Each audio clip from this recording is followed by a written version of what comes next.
திண்டிவனம் அடுத்த தைலாபுரம் தோட்டத்தில் பாட்டாளி மக்கள் கட்சியின் இளைஞரணி, மாணவர் அணி, மகளிர் அணி நிர்வாகிகளுடைய கூட்டம் தொடங்கி நடைபெற்று வருகிறது. இது குறித்த கூடுதல் மற்றும் கள விவரங்களை செய்தியாளர் கோபிநாத் வழங்க நாம் கேட்கலாம். வணக்கம் கோபிநாத், இந்த கூட்டத்தில் என்னென்ன விஷயங்கள் தொடர்பாக ஆலோசனை மேற்கொள்ளப்பட இருக்கிறது, என்னென்ன அறிவுரைகள் வழங்கப்பட இருக்கிறது, அங்கே இருக்கக்கூடிய கள விவரங்கள் என்ன?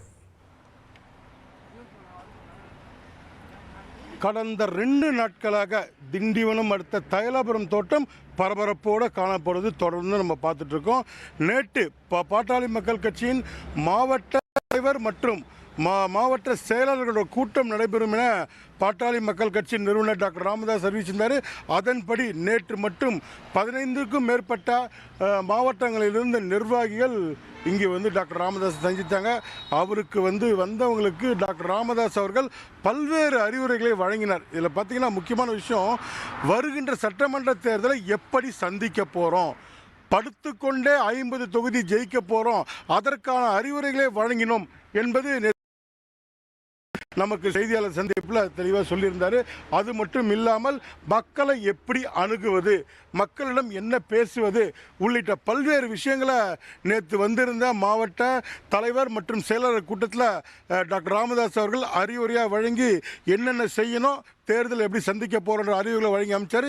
இன்றைக்கி நடைபெற்றிருக்க கூட்டம் பார்த்திங்கன்னா காலை முதலே தமிழகத்திலிருந்து மாநில நிர்வாகிகள், அதாவது மகளிர் அணி, இளைஞர் அணி, மாணவர் அணி, இந்த 3 அமைப்பிலிருந்து மாநில நிர்வாகிகளுக்கு அழைப்பு விடுக்கப்பட்டது.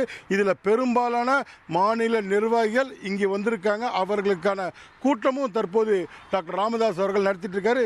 இன்றைய நடைபெறக்கூடிய கூட்டத்தில் பார்த்தீங்கன்னா தேர்தலை 2026 தேர்தலை எப்படி எதிர்கொள்ள போகிறோம், என்னென்ன விஷயங்களை மேற்கொள்ளணும், எப்படி வாக்காளர்களை அணுகணும், எது மாதிரியான விஷயங்களை முன்னிறுத்தணும், மக்கள் கிட்ட என்னென்ன கொண்டு போய் சேர்க்கணும், அது மட்டும் இல்லாமல் எத்தனை தொகுதியில் வெற்றி பெறுவதற்கான எந்தெந்த தொகுதிகள் சாத்தியக்கூறுகள் இருக்குது உள்ளிட்ட பல்வேறு விஷயங்களையும் டாக்டர் ராமதாஸ் அவர்கள் நம்ம பார்த்துட்டு இருக்க ஒளிப்பதில் பிரசுரம் காட்டக்கூடிய அந்த இடத்துல தான் தற்போது கூட்டம் நடந்துட்டு இருக்கு. டாக்டர் ராமதாஸ் அவர்களும் அறிவுரை வழங்கிட்டு இருக்காரு.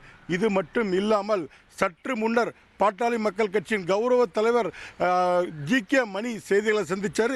அவர் சொன்ன விஷயமும் பார்த்தீங்கன்னா பாட்டாளி மக்கள் கட்சியில் சலசலப்பு இருப்பது உண்மைதான்.